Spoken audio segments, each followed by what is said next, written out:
Latin America অঞ্চলের বিশ্বকাপ বাছাই পর্বে কলম্বিয়া যেন অপ্রতিরোধ্যই হয়ে উঠেছে। উরুগুয়ে ব্রাজিলের মতো দল তাদের হারাতে পারেনি। ব্রাজিল তো হেরেই গিয়েছিল 2-1 গোলে।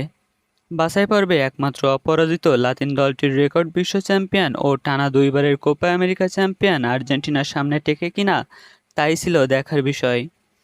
কিন্তু আজ মেসিবিহীন আর্জেন্টিনাকে ব্রাজিলের মতোই হার উপর দিয়েছে কলম্বিয়া। লিওনেল স্কেলোনির দলকে 2-1 গোলে হারিয়ে যেভাবে উদযাপনে মেতেছে কলম্বিয়া, তা দেখে মনে হতে পারে যেন গত জুলাইয়ে কোপা আমেরিকার ফাইনালে হারের প্রতিশোধ নিলেন হামেস রদ্রিগেজরা। কলম্বিয়ার এই জয়ের নায়ক হামেস রদ্রিগেজই। 26 মিনিটে মস্কেরার গোলে এগিয়ে যায় কলম্বিয়া। সেটি গড়ে দিয়েছে দারুণ স্কিলের পর হামেজের মাপা ক্রস। দ্বিতীয়ার্ধের শুরুতে নিকো গঞ্জালেসের গোলে সমতায় ফিরেছিল আর্জেন্টিনা।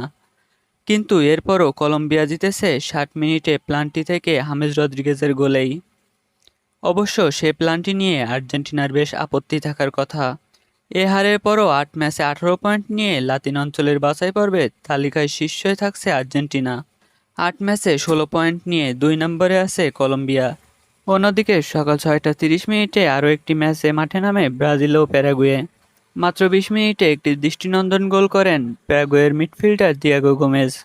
পরবর্তীতে ব্রাজিল একাধিক সুযোগ তৈরি করতে পারলেও গোল পরিশোধ করতে পারেনি। ফলে 1-0 গোলে ম্যাচটি হেরে যায় ব্রাজিল। 8টি ম্যাচের 4টিতে হেরে 10 পয়েন্ট নিয়ে ব্রাজিলের পয়েন্ট টেবিলের অবস্থান 5।